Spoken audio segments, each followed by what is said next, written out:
Travailler et maîtriser son image de soi est primordial lorsqu'on est manager, cadre ou encore dirigeant ou indépendant. En effet, il s'agit de la représentation mentale que vous avez vis-à-vis de vous-même. L'image de soi concerne autant votre vision mentale par rapport à votre apparence physique que par rapport à votre caractère en tant qu'individu à part entière. Aussi, l'image de soi concerne votre e-réputation sur les réseaux sociaux. Cette formation permet de développer la communication positive, votre confiance en soi, de concevoir enfin votre identité professionnelle.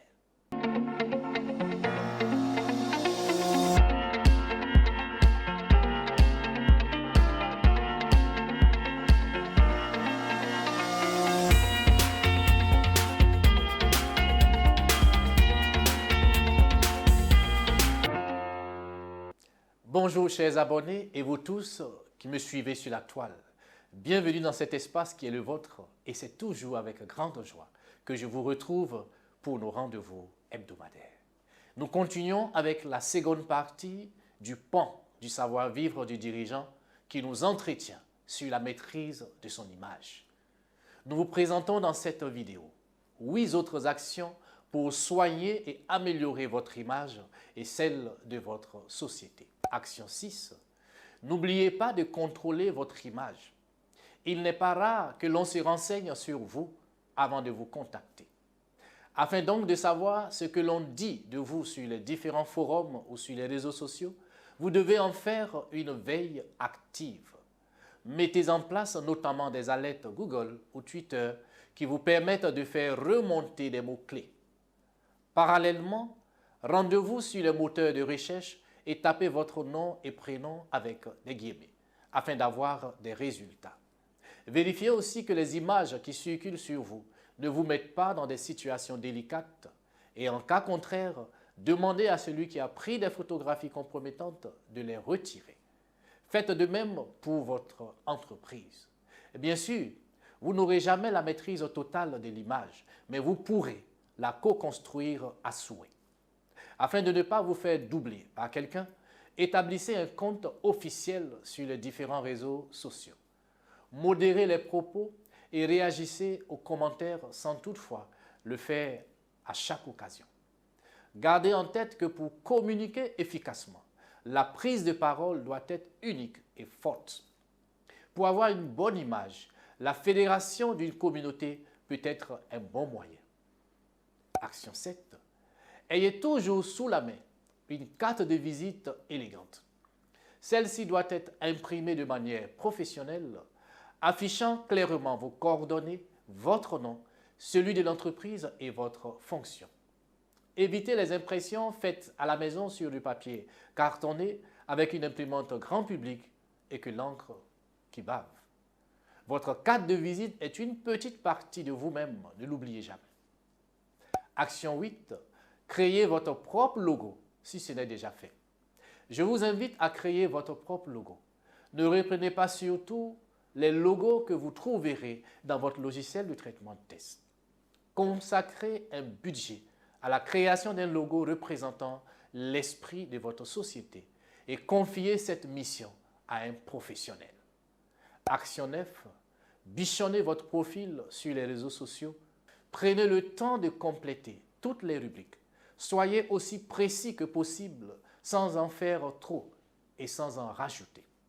Ajoutez une photo récente prise dans le cadre de votre activité. Elle ne doit pas être ni trop sérieuse, ni trop décontractée. Car quand vos clients et prospects chercheront des informations sur vous et votre société en ligne, c'est sur ces différents profils qu'ils tomberont en premier. Action 10. Mettez en ligne un site web qui capte l'attention de vos interlocuteurs. Votre site sera la vitrine de votre entreprise et de votre activité.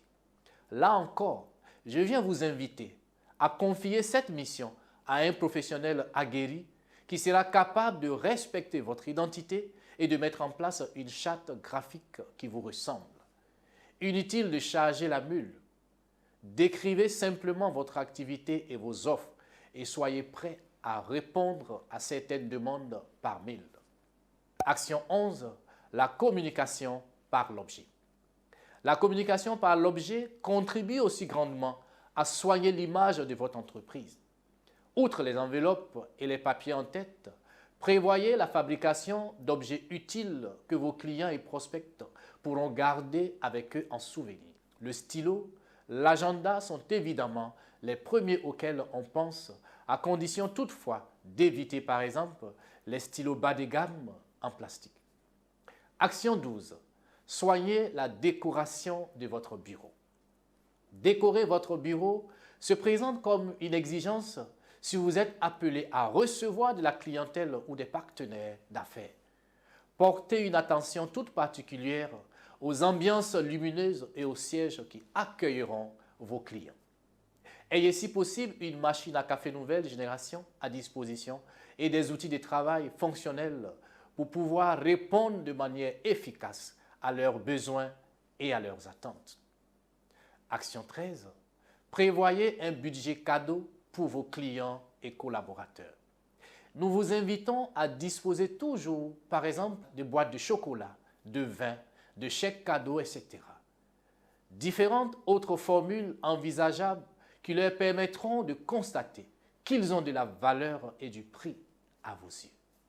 Comme conclusion, retenons que pour soigner notre image en tant que dirigeant, chef d'entreprise, entrepreneur ou cadre, 8 autres actions nous sont proposées dans cette seconde vidéo.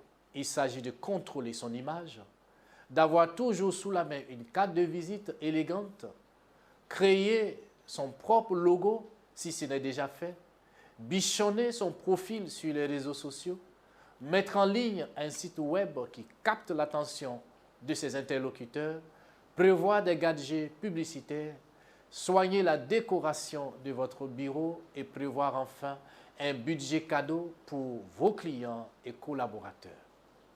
Si vous avez pris plaisir à suivre cette formation, n'hésitez pas.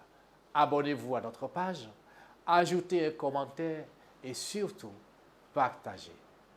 Feng Manglund dit, et je cite, « Nos chances de réussite sont plus grandes si nous connaissons nos forces et nos faiblesses, notre place dans la société et ce que nous valons aux yeux d'autrui. » Merci de nous avoir reçus chez vous et excellente journée à chacun.